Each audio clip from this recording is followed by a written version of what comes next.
السلام علیکم ورحمۃ اللہ وبرکاتہ۔ امید کرتا ہوں کہ آپ تمام احباب بخیر و عافیت سے ہوں گے۔ اس وقت ایک اہم موضوع لے کر آپ کی خدمت میں حاضر ہونے کا شرف حاصل کر رہا ہوں۔ میں ہوں محمد ہارون ہاشمی اور آپ دیکھ رہے ہیں میرا آفیشیل یوٹیوب چینل۔ میرے دوست،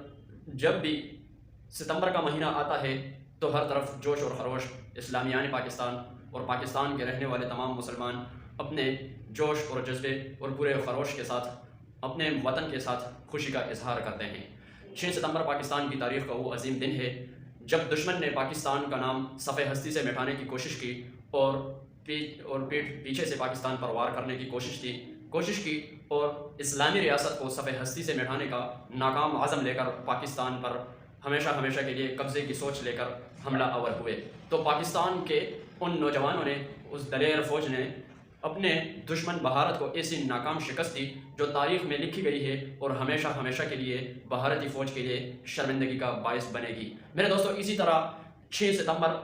یوم دفاع پاکستان کے طور پر منایا جاتا ہے، اور اگر اس کے بعد دوسرا دن آتا ہے 7 ستمبر، تو 7 ستمبر کو یوم دفاع ختم نبوت صلی اللہ علیہ وسلم کے طور پر ملک پاکستان کے اندر پورے جوش اور خروش اور جذبہ ایمانی سے منایا جاتا ہے۔ میرے دوستو، 6 ستمبر کے بعد ہمیں پتہ ہے اس کا بیک گراؤنڈ کیا ہے، یوم دفاع جسے ڈیفنس ڈے بھی کہا جاتا ہے، لیکن آج کا جو ہمارا ٹاپک ہے وہ یہ ہے کہ 7 ستمبر یوم دفاع ختم نبوت صلی اللہ علیہ وسلم کہ 7 ستمبر کا دن پاکستان کے لیے ایک تاریخی دن کیوں ہے اور 7 ستمبر کو کیا ہوا تھا۔ میرے دوستو،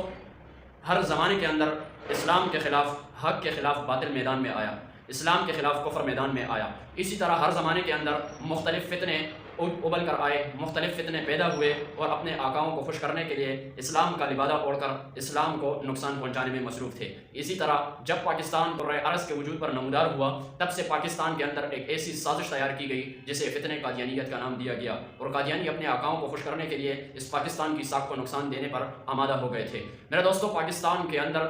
تمام مذاہب کے لوگ رہتے ہیں، لیکن فتنہ قادیانیت جو اپنے آپ کو بظاہر مسلمان کہتے ہیں لیکن وہ کافر ہیں، تو اپنے کفر کو چھپانے کے لیے اسلام کا لبادہ اوڑھ کر مسلمانوں کو گمراہ کرنے میں لگ چکے تھے۔ میرے دوستو، پاکستان کے بننے کے بعد مختلف تحاریک ختم نبوت، مختلف پاکستان کے سیاسی اور نامور علماء کرام نے ان فتنہ قادیانیت کے خلاف اپنی کمر کسی اور میدان میں اتر آئے۔ میرے دوستو، اس طرح وقت گزرتا گیا، جب 1970 کی دہائی میں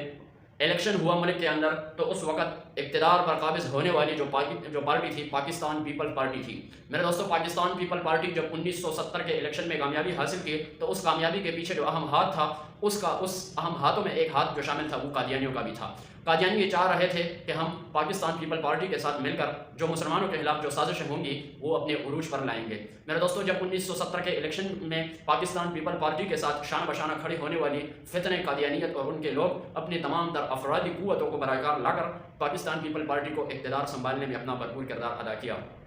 تو جب بٹو آئے تو ان کی ایک ہی سوچ تھی کہ ہم بٹو کو وزیر اعظم بننے کے بعد جو ہمارے ذہن میں جو پلان بنا ہوا تھا مسلمانوں کے خلاف، تو ہم وہ سامنے لائیں گے اور حکومتی سطح پر اپنے لوگوں کو آگے بڑھائیں گے تاکہ دنیا جان لے کہ قادیانیت کیا ہے، اور ہم اپنے آقا جو جھوٹا مدعی نبوت تھا اس کی پرچار پوری دنیا میں کر سکیں۔ 29 مئی 1974 کو چناب نگر کے ریلوے اسٹیشن یعنی ربوہ کے اندر جو قائم شدہ ریلوے اسٹیشن تھا، وہاں پر نشتر میڈیکل کالج ملتان کے 30 طلباء یعنی 30 کالج کے اسٹوڈنٹ تھے، ان کے ساتھ ان کا ایک استاد بھی تھا، ان پر قادیانیوں کی طرف سے حملہ کیا گیا۔ ان میں سے ان کو شدید زخمی کیا گیا، چھریوں اور کلہاڑیوں اور دیگر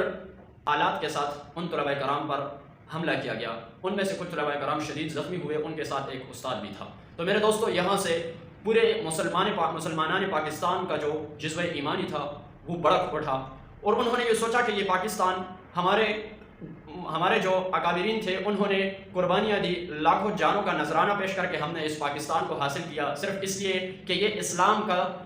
گہوارہ ہوگا اور اسلامی ریاست ہوگی میرے دوستوں، اور مسلمانوں کو یہاں پر مکمل امن حاصل ہوگا۔ لیکن قادیانیوں کی طرف سے جب نشتر میڈیکل کالج ملتان کے اسٹوڈنٹس پر حملہ کیا گیا تو مسلمانوں نے یہ سوچا کہ ہم نے ملک حاصل کیا اور ہمیں یہاں پر امن اور چین اور سکون حاصل نہیں۔ تو میرے دوستو، یہاں سے راولپنڈی کے اندر تمام مکاتب فکر کے علماء کرام کا ایک اجلاس منعقد ہوا۔ اس اجلاس کے اندر یہی چیز سامنے آئی کہ قادیانیوں کی طرف سے مسلمانوں پر حملے ہو رہے ہیں، اور مسلمانوں کی جو عزت و آبرو تھی وہ پاکستان میں محفوظ نہیں ہے قادیانیوں کی وجہ سے، اور قادیانیوں کو اپنے آقاؤں کی سرپرستی بھی حاصل تھی۔ تو راولپنڈی کے اندر تمام پاکستان کے اندر رہنے والے مکاتب فکر کے علماء کا ایک بڑا گرینڈ اجلاس منعقد ہوا تو اس اجلاس کے اندر ایک پلیٹ فارم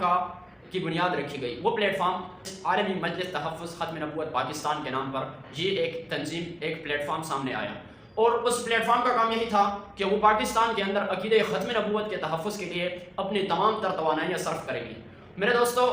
جب یہ پلیٹ فارم بنا تو اس کا سربراہ حضرت مولانا سید یوسف بن نوری رحمۃ اللہ علیہ کو بنایا گیا۔ میرے دوستو، جب یہ تنظیم عمل میں آئی تو اس تنظیم نے اپنے تمام تر کارروائیاں شروع کی۔ تو میرے دوستو، وہ وقت بھٹو پاکستان کا وزیر اعظم تھا، اور خوش قسمتی سے جمعیت علماء اسلام کے اہم رہنما بھی قومی اسمبلی کا حصہ تھے۔ ان میں سے مفکر اسلام حضرت مولانا مفتی محمود رحمۃ اللہ علیہ، جو جمعیت علماء اسلام پاکستان کے سربراہ بھی تھے، اور اسی کے ساتھ مولانا غلام غوث ہزاروی رحمۃ اللہ علیہ اور مولانا عبدالحق رحمۃ اللہ علیہ، اس کے علاوہ دیگر اہم معزز علماء بھی تھے۔ میرے دوستو، کمیٹی نے دو رائے پیش کی کہ پاکستان کے جتنے بھی عمومی مجالس ہوں گے، یعنی دو قسم کی مشاورت کی گئی اور دو قسم کا لائحہ عمل جو ایک پایا گیا۔ پہلا لائحہ عمل یہ تھا کہ ایک جو ریاست کی جو حکومت تھی اس کے اندر کام کرے گی، اور دوسری جو ریاست اور پارلیمنٹ کے باہر کا جو مجمع تھا، جو عوام تھی، اس کے اندر محنت کرے گی۔ تو عوام کے اندر محنت کرنے کے لیے اس تنظیم کا سربراہ حضرت مولانا سید یوسف بن نوری رحمۃ اللہ علیہ کو بنایا گیا، اور پارلیمنٹ کے اندر قادیانیت کے خلاف اور عقیدہ ختم نبوت اور حضور خاتم النبی صلی اللہ علیہ وسلم کی عزت اور ناموس کا مقدمہ لڑنے کے لیے مفکر اسلام اور جمعیت علماء اسلام کے رہنما اور سربراہ حضرت مولانا مفتی محمود رحمۃ اللہ علیہ کو بنایا گیا۔ میرے دوستو، جب 7 ستمبر 1974 کا دن آیا اور اس سے پہلے قادیانیوں کی طرف سے بھی بحث شروع ہوئی، اور جب قادیانیوں کی طرف سے بحث شروع ہوئی تو اس کے خلاف مسلمانوں کی طرف سے نمائندہ مقرر کیا گیا تھا، وہ تھا مفتی محمود رحمۃ اللہ علیہ۔ مفتی محمود رحمۃ اللہ علیہ قادیانیوں کی طرف سے جتنے سوالات تھے ان کے جوابات دیے۔ بالآخر پاکستان کے اندر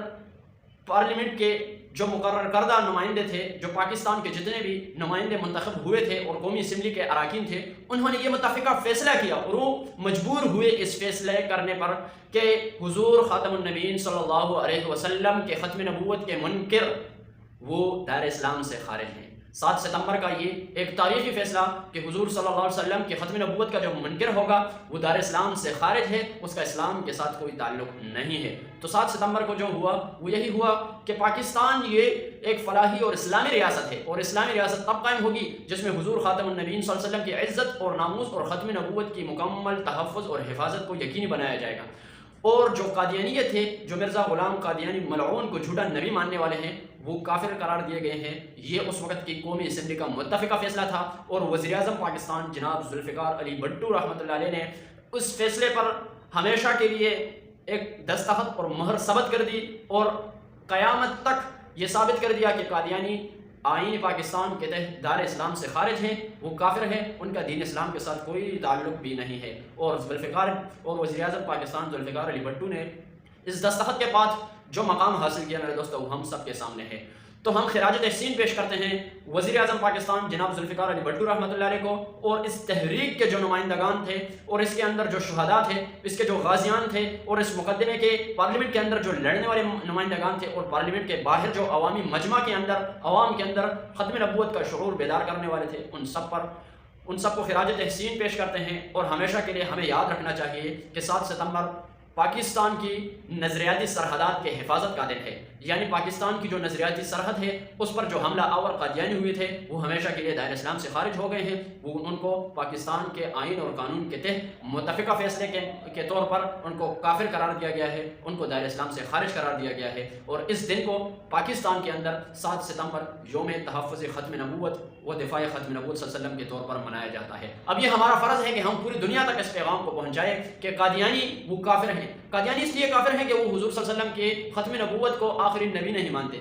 یعنی وہ ختم نبوت کے بعد یعنی حضور خاتم النبی صلی اللہ علیہ وسلم کی ختم نبوت کو نہیں مانتے بلکہ انکار کرتے ہیں۔ نعوذ باللہ، وہ کہتے ہیں کہ قادیانی مرزا غلام قادیانی آخری نبی ہے، اور قیامت تک مرزا غلام قادیانی آخری نبی ہوں گے۔ اور مسلمانوں کا عقیدہ یہ ہے کہ حضور صلی اللہ علیہ وسلم آخری نبی ہیں اور قیامت تک کوئی اور نبی آنے والا نہیں ہے۔ اگر اس عقیدے کا کوئی انکار کرے گا تو وہ دائر اسلام سے خارج ہوگا، اور اس کو مسلمان کہنا بھی یہ جرم ہوگا۔ میرے دوستو، چینل کو اپنے ساتھ سبسکرائب کیجیے، اگر پسند آئے تو لائک اور شیئر ضرور کیجیے۔